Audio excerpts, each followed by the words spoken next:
Jean-Louis Arajol, bonjour à vous. Bonjour. Merci d'être l'invité de Midi News. Vous avez été policier, vous êtes un syndicaliste connu dans le milieu de la police et reconnu. Vous avez écrit ce livre « Insécurité, état d'urgence », un manifeste pour une police républicaine. Ça fait du bien, je le disais hors antenne, parce que vos propos sont nuancés. Souvent, la nuance est une forme de courage. Il rend hommage évidemment aux policiers, à ces femmes et ces hommes, et aux gendarmes, je le dis toujours, parce que je suis très regardée par les gendarmes. Il ne faut surtout pas oublier, c'est très très important. Évidemment, qui donnent de leur temps, de leur vie, très très souvent. Je voudrais, avant qu'on aborde votre livre, puisque vous parlez d'insécurité, c'est quelque chose qui nous a saisi ce matin. Ça se passe à Mulhouse avec cet enfant de 7 ans, on en a parlé dans le journal, en possession d'un couteau. 7 ans, on parle d'une épidémie de couteaux. Là, fort heureusement, il ne s'est rien passé. Mais regardez le contexte quand même. Ça s'est passé dans une école. Mais il y a eu des attaques au couteau avec là, on a beaucoup, malheureusement, c'est ce que j'ai dit ce matin au ministre de l'Intérieur, on enterre des victimes, on dit aux familles plus jamais ça. Et c'est très très intéressant ce que dit M. Arajol dans le livre, parce que en réalité c'est un constat d'échec, quelle que soit la couleur politique. Vous dites depuis des années, les mêmes discours ont entraîné les mêmes constats d'échec. Et c'est très intéressant parce que vous faites tout un... on a les statistiques sur plusieurs années et on voit en réalité que les politiques se contentent aujourd'hui de changements à la marge, de diminution de l'augmentation, d'augmentation de la baisse. Ils sont cantonnés à cela aujourd'hui. Il y a un problème qui est à mon avis lié, qui est d'actualité à ce que vous venez d'évoquer, qui s'est produit récemment encore à Haute-Marne, malheureusement. Ah oui. Et il était révélateur au Royaume-Uni. Au Royaume-Uni, vous avez... les chiffres parlent d'eux-mêmes, 50 000 agressions au couteau sur un an, pour 2023, c'est énorme, 50 000 agressions au couteau. Et le pouvoir en Angleterre, quel que soit le mouvement politique d'ailleurs, a tout essayé. C'est-à-dire qu'ils ont interdit de plus en plus certaines armes. Je pense aux katanas, qui sont des sabres japonais. Je pense à ce qu'ils appellent maintenant le couteau zombie, vous savez, etc. Bon, ils ont mis en place des portiques, ils ont tout essayé, ils ont augmenté l'arsenal répressif. Bon, rien n'y fait. Alors, ils ont réuni un comité d'experts, de spécialistes de la sécurité, et ils ont fait un constat, c'est qu'à Birmingham, à Londres, dans les zones portuaires de l'Angleterre, qui sont malheureusement abandonnées par les services publics, depuis pas mal d'années, eh bien, les problèmes de violence, d'agression et de délinquance sont récurrents. Alors là, j'en viens à ce que je développe un peu dans ce livre et que je développais depuis... Ce que vous appelez la souffrance. La souffrance, en deux mots. La souffrance, voilà. SOES, France. À savoir que... il y a quelques années, quand j'étais secrétaire général du SGP en 1995, je n'aurais peut-être pas tenu le même discours, parce que le contexte était différent. Après tout, pourquoi pas utiliser la répression à outrance, pourquoi pas... Bon, sauf qu'aujourd'hui, on se rend compte que le modèle que nous avons choisi pour combattre l'insécurité, quelles que soient les politiques qui se sont succédées au pouvoir, ce modèle ne marche pas. Mais vous pensez qu'on a utilisé vraiment la fermeté, l'autorité, la répression, quand on voit parfois certaines peines qui sont infligées, je pense à celles qui l'ont été après les violences suite à la victoire du PSG. Vous pensez que la fermeté a été de mise ? Je vais vous dire une chose. Sur la fermeté concernant sur l'arsenal répressif qui existe dans notre pays, moi je pense que vous pouvez en rajouter tant que vous voudrez, vous ne réglerez pas le problème. S'il manquait quelque chose à l'arsenal répressif en France, je pense que ça se saurait depuis le temps. Bon, le problème, à mon avis, n'est pas là. Le problème est ailleurs. Je ne dis pas que le fait de vivre dans ces fameux quartiers qui sont devenus des zones d'un autre droit, qui étaient avant des zones de non-droit, je ne dis pas que le fait de vivre dans ces quartiers excuse tout, bien évidemment. C'est pas du tout ce que vous dites. Mais vous expliquez quand même un contexte social qui est parfois, c'est vrai, dont on parle peu parfois. Il n'est pas à l'honneur, j'allais dire, parfois dans certains discours, on va dire. Voilà, il faut prendre en compte, excusez-moi, mais il faut prendre en compte la réalité, la fracture sociale de ces quartiers. Je trouve que c'est bien qu'un policier comme M. Arajol le dise également. Je veux faire une objection, en fait.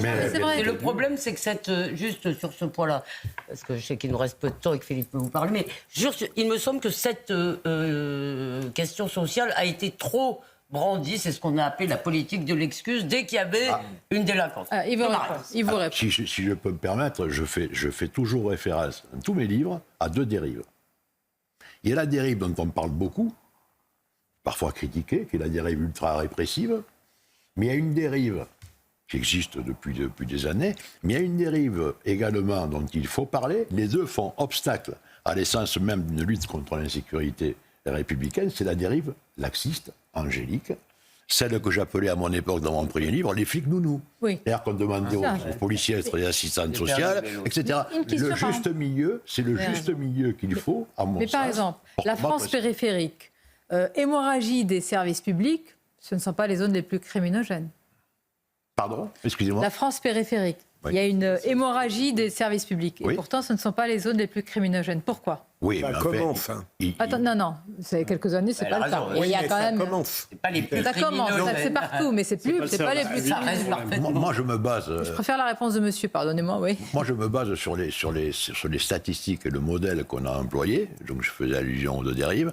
Le modèle qu'on a employé, il tient à trois choses. La première, je viens d'en parler, c'est une dérive depuis les années 2003-2004, beaucoup plus répressive.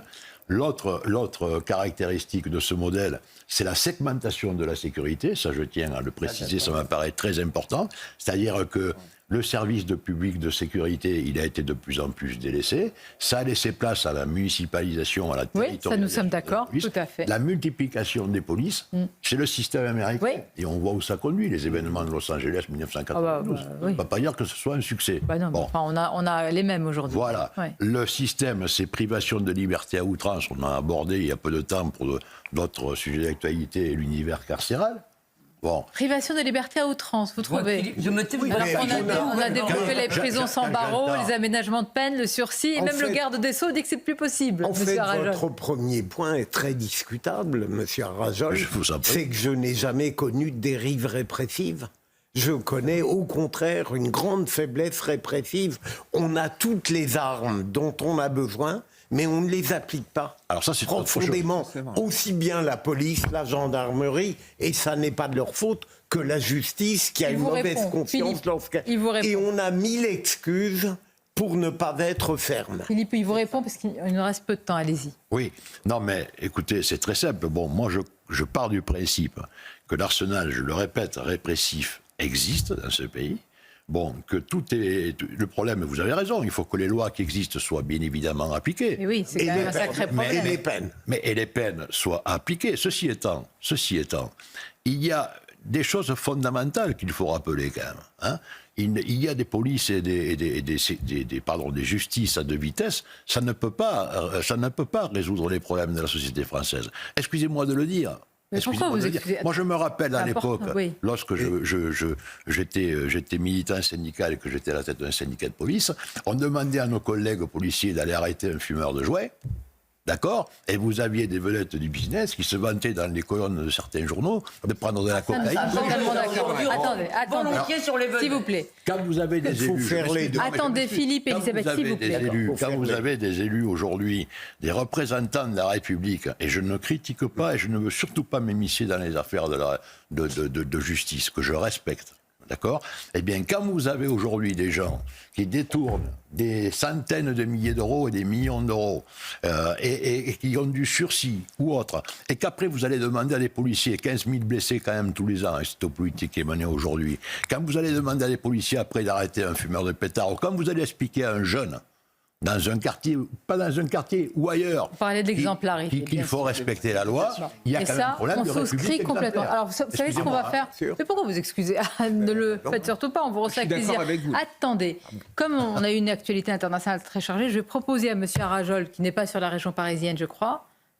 Non, je suis du Sud. Ah, écoutez, j'ai eu un petit indice, je ne sais pas comment j'ai deviné, mais je pense que si vous revenez, on organise un débat autour de votre livre, de ce que vous venez de dire, qui est passionnant, qu'on entend peu, surtout venant d'un policier. Moi, je trouve que c'est fondamental.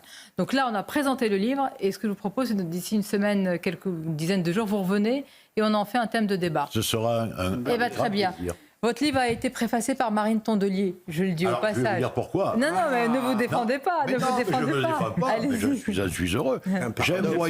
J'ai envoyé mon livre au mois de novembre, parce que j'ai décidé de faire ce livre en octobre-novembre, à tous les groupes parlementaires.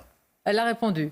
Les seuls qui ont répondu, ça a été un ami qui était le secrétaire. Je dois rendre l'antenne, monsieur Arajol. Oui. Elle vous a répondu, elle fait la préface. Et bien. Marine Tondelier m'a répondu. Très bien. Allez, non, s'il vous plaît, on fait la fin de l'émission. Allez, s'il vous plaît, merci, pardon pour le retard et à bientôt, monsieur Arajol. Je trouve que c'est intéressant d'avoir un autre point de vue au sein de la police et donc vous êtes le bienvenu ici sur CNews. Merci encore et à très vite.